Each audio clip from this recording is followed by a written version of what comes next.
যে ম্যাট্রিক্স হচ্ছে আমি বলতে পারি এইভাবে যে a set of M N elements, আমরা এভাবে বলতে পারি যে a set of M N elements of set S, একটা যেকোনো একটা সেটের নাম দেব আমরা S, arranged in a rectangular array of m rows and n columns। এখানে m হচ্ছে রো নাম্বার আর n হচ্ছে আমাদের কলাম নাম্বার।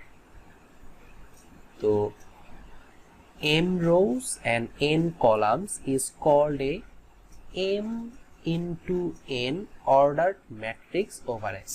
মানে S এর যে সেটটা ছিল, এই সেট থেকে S এর সেটের মধ্যে কতগুলো এলিমেন্ট ছিল, সেই এলিমেন্টগুলোকে আমরা কিছু রো এবং কলামে একটা আয়তক্ষেত্রের মধ্যে আমরা সাজানোর চেষ্টা করছি, যে সেই সাজানোর ব্যবস্থাটাকেই আমরা বলি হচ্ছে ম্যাট্রিক্স।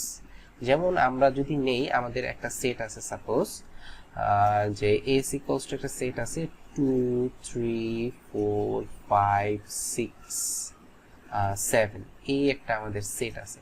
এখন এই সেট থেকে আমরা যদি একটা ম্যাট্রিক্স গঠন করতে চাই, আমরা বলছি ম্যাট্রিক্সের মধ্যে দুইটা জিনিস থাকতে হবে, একটা হচ্ছে রো আর একটা হচ্ছে কলাম। তার মানে আমরা বুঝতে পারবো যে এটা হচ্ছে 2 ডাইমেনশনাল। 2 ডাইমেনশনাল যেহেতু, তাহলে এটার কিছু রো থাকতে হবে, কলাম থাকতে হবে। আমরা ধরলাম যে এটা হচ্ছে দুইটা রো আছে, আমরা ধরলাম। এখানে মোট এলিমেন্ট সংখ্যা কয়টা? 1 2 3 4 5 6টা। তাহলে এটাকে আমরা এইভাবে অ্যারেঞ্জ করলাম যে প্রথম দিলাম 2, তারপরে দিলাম 3, তারপরে দিলাম 6, এরপর দিলাম 4, এরপর দিলাম 7, এরপর দিলাম 5। এটাকে আমরা যে কোনো ভাবে আবদ্ধ করতে পারি, থার্ড ব্র্যাকেট দিয়ে আবদ্ধ করতে পারি, ফার্স্ট ব্র্যাকেট দিয়ে আবদ্ধ করতে পারি, আমাদের ইচ্ছা। তো আমরা সাপোজ এইভাবে এটাকে আবদ্ধ করলাম। তো এই যে এরকম একটা আকার ধারণ করলো, এই যে এই এলিমেন্টগুলা এরকম, এই আকারটাকেই আমরা বলি হচ্ছে একটা ম্যাট্রিক্স। এটাই আমাদের একটা ম্যাট্রিক্স। এখন এই ম্যাট্রিক্সের এই যে এই বরাবর যেটা থাকে সেটাকে আমরা বলি হচ্ছে রো, আর এই লম্বালম্বি বরাবর যেটা থাকে সেটাকে আমরা বলি হচ্ছে কলাম। এই যে এগুলো হচ্ছে আমাদের রো আর এইগুলা হচ্ছে আমাদের কলাম। তো এখানে আমরা প্রথমে সবসময় একটা ম্যাট্রিক্স বলতে গেলে আমরা প্রথমে রো সংখ্যাটা বলবো, তারপর হচ্ছে কলাম সংখ্যাটা বলবো।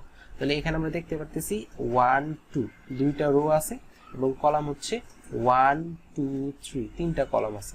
যেহেতু রো দুইটা এবং কলাম হচ্ছে তিনটা, এর জন্য এটাকে আমরা বলবো হচ্ছে 2 into 3 অর্ডারের ম্যাট্রিক্স। মানে এটার হচ্ছে রো আছে দুইটা, এটা হচ্ছে রো সংখ্যাকে নির্দেশ করবে, আর এইটা হচ্ছে আমাদের কলাম সংখ্যাকে নির্দেশ করবে।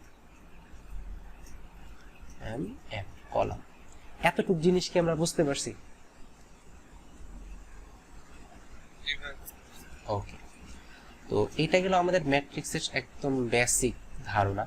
এরপর আসি যে অর্ডার অফ ম্যাট্রিক্স, মানে এই যে আমরা যে বললাম রো সংখ্যা এবং কলাম সংখ্যা, এইটাকেই আমরা ম্যাট্রিক্সের অর্ডার বলি।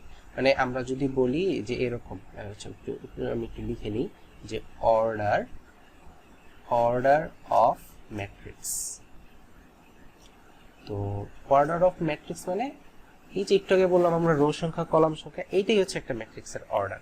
যেমন আমি যদি বলি আমাদের কাছে একটা ম্যাট্রিক্স আছে যার অর্ডার হচ্ছে, এই যে ম্যাট্রিক্সের অর্ডার সেটা হচ্ছে 5 into 6।